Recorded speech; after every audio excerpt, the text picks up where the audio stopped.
Hey everybody, welcome back to another episode of the Chocolate Thunder podcast. I'm Joshua Rosas. On this episode, I kind of wanted to talk about something that I don't think every comedian has to deal with, but just something that I've kind of seen in my time in comedy, and that's trying to date while doing comedy. Because comedy takes up a lot of time. Even when I'm not doing mics, it's like I'm constantly trying to think of jokes, writing, practicing my jokes, working on this podcast. There's so many different elements that go into comedy that take up a lot of my free time. And it's not just I get up on stage and do my 5 minutes or however long I'm doing, and then boom, I'm done with comedy for the week. No, it's like even in a previous episode that I spoke on, sometimes you're hitting multiple mics up, in a night per week. It's just you're constantly trying to improve on it, and so it does take up a lot of your free time. And in my experience with a lot of the women that I have dated, they want you to be more available more often than not. Obviously excluding the time you're at like your day job or whatever, actual work that you have. And of course, I can't blame them. I mean, whenever you go into a relationship, you do have certain expectations going into it, and dating a comedian may not always be an ideal situation. So you kind of just hope that you find somebody who's willing to be there and support you through it.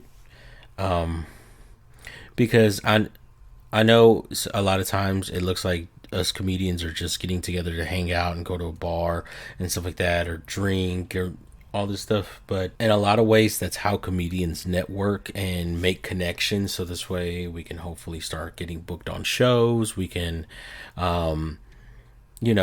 try to make new connections that might be able to get me a showcase, or, let me know about a new mic that I'm not hitting up. It's a possibility among so many other possibilities to network and make a lot of good connections there. So like for me, I'm not a party goer. I don't really like being out late. I don't really go to bars and stuff like that, but because I know it is part of the process of making these certain connections, I do it, and I get out there, stay late. I don't necessarily drink, but I do try to, interact and mingle with whoever I can to make these connections. And, of course, some of them end up becoming your friends, and, you bond, you hang out, maybe even find some writing partners and stuff like that. But other people, again, it sounds shady and it sounds kind of messed up, but a lot of times that's what showbiz is, and that's what comedy is. I mean, you're always trying to find an angle to make a connection with somebody to further your career, to get you to that next step, or maybe have them connect you to somebody that can get you to that next step. And it's a little bit harder, dating in that sense, because again, it seems like we're just out hanging out with the boys and stuff like that, but really we're making connections. We're doing everything we can to, further our careers in comedy. I know it's selfish to hope that someone will be okay with this, but, as comedians, or, at least for me, I hope that whoever I do end up dating or start dating can be supportive of it, and will hopefully stick through those busy times until, I can become a full-time comedian, which, that brings a whole nother set of issues to to the dating process and the whole dating scenario in general. But that's a whole nother episode that I got to get into that one. But yeah, it's definitely hard. I mean, just the other night I was out at a mic doing waiting to do my set, and I was close to one of the last ones there, and even though I could, yes, easily get there 10-15 minutes before my spot, it kind of circles back to that. No, get there early, or at least right when the mic is starting, so you rub elbows with whoever you need to and make connections. And then not only that too, it's it's not just about making connections. Again, a lot of times, for me anyways, I don't have time to go make real friends outside of comedy. So you make friends in the comedy circles that end up becoming your real friends, and it's yeah, it's just something that, it's sort of like something necessary that you have to do. And it's good because then whenever you do make those friends in the comedy circle, it kind of course, y'all are always helping each other see if you can further each other along, and maybe even help each other with writing or different perspective on jokes. Or like if I'm having a joke that I that maybe I'm having trouble with, yeah, I could probably ask whoever I'm dating. But a lot of times, and this, again, this is strictly just from my own experience, a lot of times the person I'm dating, as just a regular civilian who's not in the comedy scene, their mind doesn't think the same way as a comedian's. So, they might try to help me and give me notes to improve a certain joke, but it it doesn't really help or benefit me in any way because it's not really anything that I can use.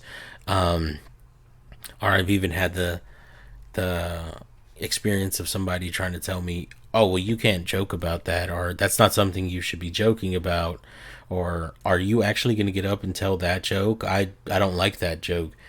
And yeah, sometimes my comedy can get a little rated R, a little adult, if you will, but it's still my creative expression, and you know, I'm just out here trying to make people laugh.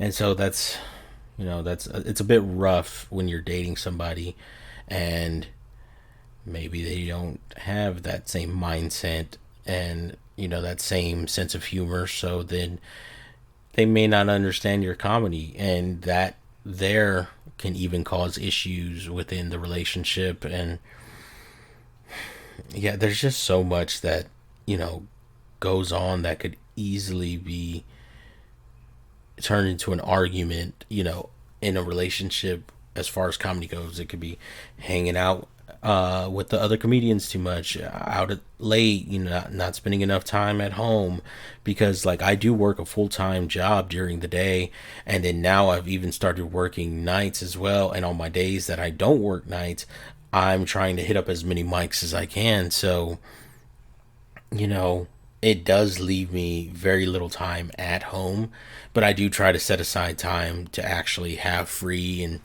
either spend with family and friends and stuff like that. But that's it's a little different when you're in a relationship because they may want all your time, and it's not necessarily there to give it to them. So it's just something that you got to kind of think about beforehand when thinking about getting into a relationship, because you really don't know everything that it entails dating a comic until you're actually in it. I don't know. This is just the ramblings of somebody who's sitting behind a microphone right now. So I don't know. It may not be like this for everybody. It may not be the same for everybody. Some people might have better experiences than me, but hey, I mean, this is all just from my perspective. Feel free to disagree with it. But yeah, I think that's going to be it from me today. Please leave a like, leave a comment. I love hearing back feedback from y'all. I love hearing, possible ideas for future episodes that maybe that y'all want to know about or hear about. And it could just be something simple, mundane, or parts of the comedy circles that maybe you don't know about. Maybe you're thinking about getting into comedy. Yeah, just leave me a comment and I'll definitely get back to you on it. And, also consider subscribing. It definitely helps the channel out a lot. And please follow me over on my social medias. I leave both of the Instagrams for my podcast and comedy page down in the description box. So, again, please consider following, subscribing, and all that. And thanks for tuning in. I'll see you on the next one.